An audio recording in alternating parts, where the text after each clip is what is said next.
Hello friends, आज आपके साथ मैं शेयर कर रही हूँ एक फेस्टिवल स्पेशल रेसिपी। अभी अभी होली गए हैं और होली में हम सब ने ये बनाया या तो खाए हैं। सो चलिए ये रेसिपी हम शेयर करते हैं। मुझे पता है सबको बनाना आता है, फिर भी मैं जिस तरीके से मैं बनाती हूँ वही शेयर कर रही हूँ।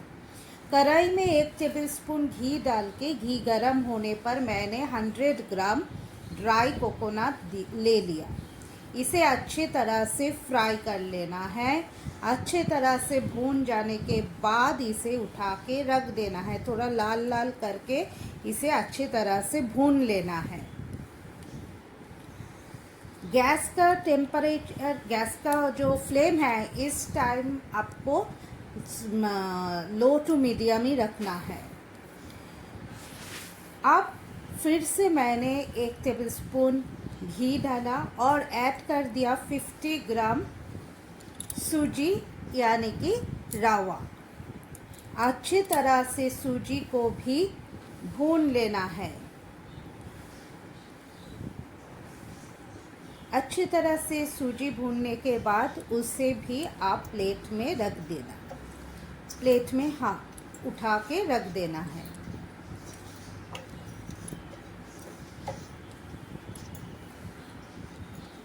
थोड़ा टाइम लेके अच्छी तरह से गैस को लो करके आप सूजी को भूनिए, नहीं तो सूजी का रंग जल्दी लाल हो जाएगा लेकिन वो अच्छे से फ्राई नहीं होगा। आप डाल दिया खोया या मावा, आप लोग जो जैसे बोले। मैंने यहाँ पे अमूल का खोया यूज़ किया, ये अनस्वीटेंड है, वो मैंने यूज़ किया। इसे अच्छे तरह से अब सेम वे में इसे भी भून लेना है। अब मैंने यहाँ पे ऐड कर दिया इलायची का पाउडर। आपको बाज़ार से इलायची पाउडर मिलते हैं तो वो ऐड करिए, या तो घर में हरी इलायची को मिक्सी में थोड़ा चला के आप वो भी डाल सकते हैं। अच्छी तरह से ये भूनने के बाद ठंडे होने के लिए छोड़ दीजिए। जब आप इसे छू पाए, मतलब रूम टेम्परेचर में आ जाए, तब बाकी जो सारे हमने भून के रखे थे सूजी और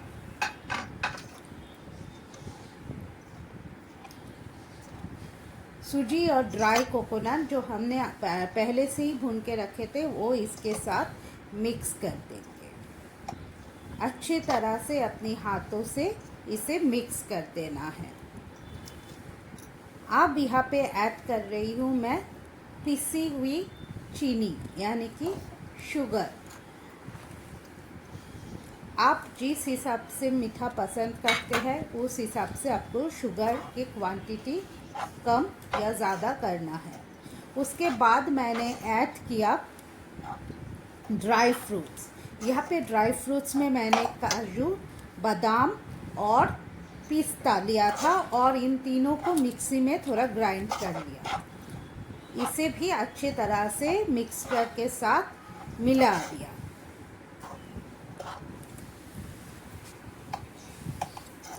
ये हो गया स्टफिंग रेडी। मेरा स्टफिंग रेडी हो गया। आपको पता चल गया मैं बना रही हूँ गुजिया।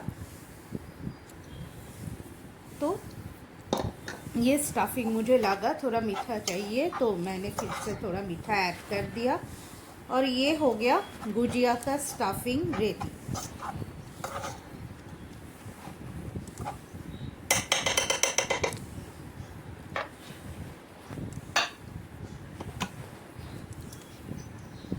अब आते हैं गुजिया बनाने के लिए।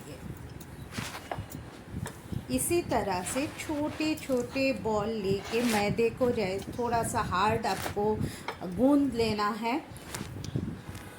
फिर उससे छोटा छोटा सा गोला लेके आपको इसी तरह से बेल लेना है। और इसके अंदर अब मैं ये है मैदा और पानी का एक मिक्सचर। इससे क्या होगा ये जब हम फोल्ड करेंगे ये खुलेगा नहीं। भर के स्टफिंग डालिए, अदरवाइज़ इसमें स्टफिंग कम होगा तो खाने में अच्छा नहीं लगता। भर के स्टफिंग डालने के बाद इसे जस्ट फोल्ड कर देना है। गुजिया मेकर भी मिलते हैं, मेरे पास नहीं है इसलिए मैं इस टाइप से करती हूँ। आपके पास अगर है तो कोई बात नहीं, आप उसमें कर लीजिए। जिसके पास नहीं है वो इसी तरह भी कर सकते हैं। ऐसे ही सील होने के बाद एक फॉक लेना है और उससे थोड़ा सा डिज़ाइन के तरह ऐसे प्रेस कर देना है तो वो एकदम सील हो जाएगा और कहीं से भी आपकी स्टफिंग जो है वो बाहर नहीं आएगा। तो इसी प्रोसेस से मैंने सारे जो मेरे गुजिया है वो बना लिया। आप किसी भी तरह से किसी भी डिज़ाइन से बना सकते हैं। मैं तो कुछ ऐसे और कुछ समोसा के आकार में बेल लिया था। तो इसी तरह से एक के बाद एक आपको बनाना है। देखिए यहाँ पे मैंने और एक बना रही हूँ।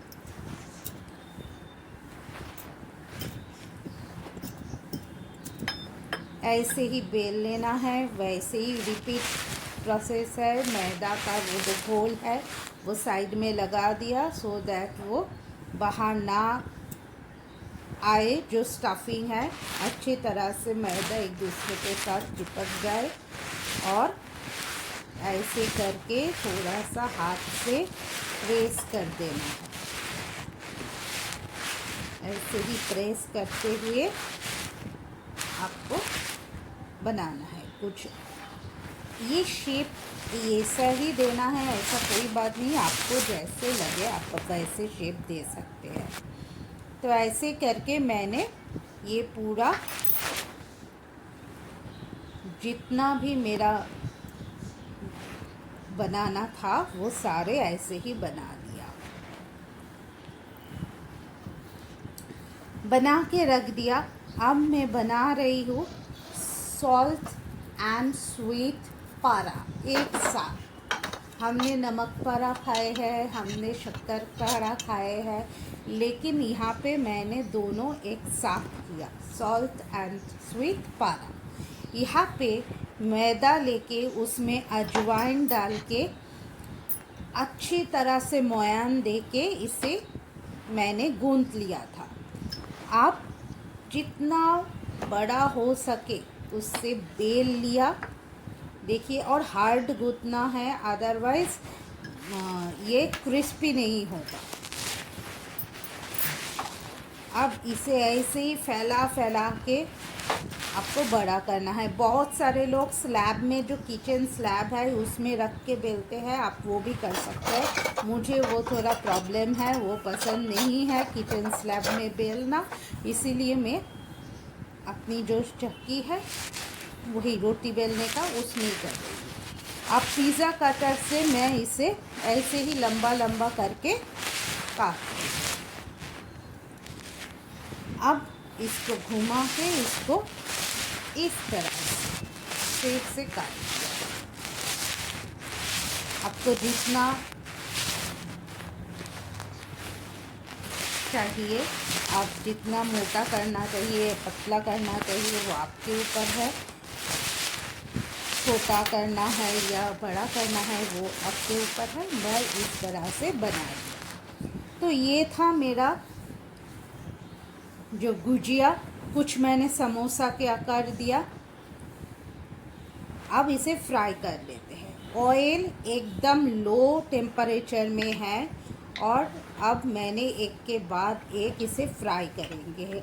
टेम्परेचर लो टू मीडियम होना चाहिए, पहले तो लो ही होना चाहिए, नहीं तो क्या होगा, ऊपर कलर आ जाएगा, अंदर से मैदा कच्चा रह जाएगा। टाइम लेके धीरे धीरे एक के बाद एक लाल करके आप फ्राई कर लीजिए।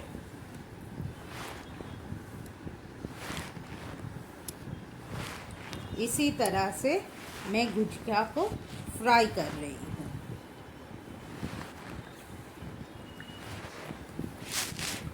देखिए मेरा ये एक हो गया है और मैं और एक डाल दिया। ऊपर से आप ऑयल ऐसे ही डाल दीजिए सो दैट साइमल्टेनियसली नीचे एंड ऊपर दोनों एक साथ पकना स्टार्ट कर दें।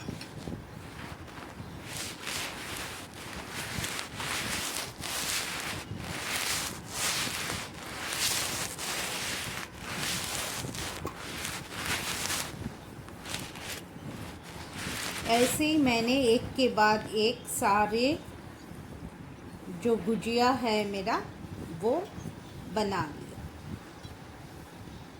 ट्रेडिशनली देखा जाए तो गुजिया इसके बाद शुगर सिरप में डीप किया जाता है, जो आपको बाज़ार में भी मिठाई के शॉप में भी मिलेगा शुगर सिरप में डीप किया हुआ, लेकिन मुझे उतना पसंद नहीं है, मुझे ऐसे सूखी पसंद है, इसलिए वो मैंने नहीं किया। अगर किसी को शुगर सिरप में डीप करना है तो आप वो कर सकते हैं।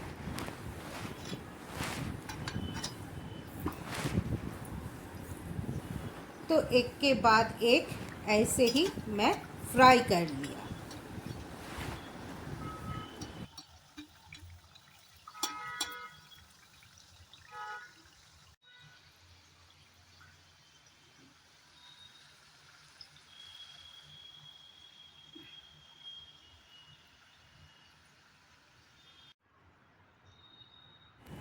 तो ये है मेरे गुजिया और मीठा समोसा सारे रेडी हो गए हैं।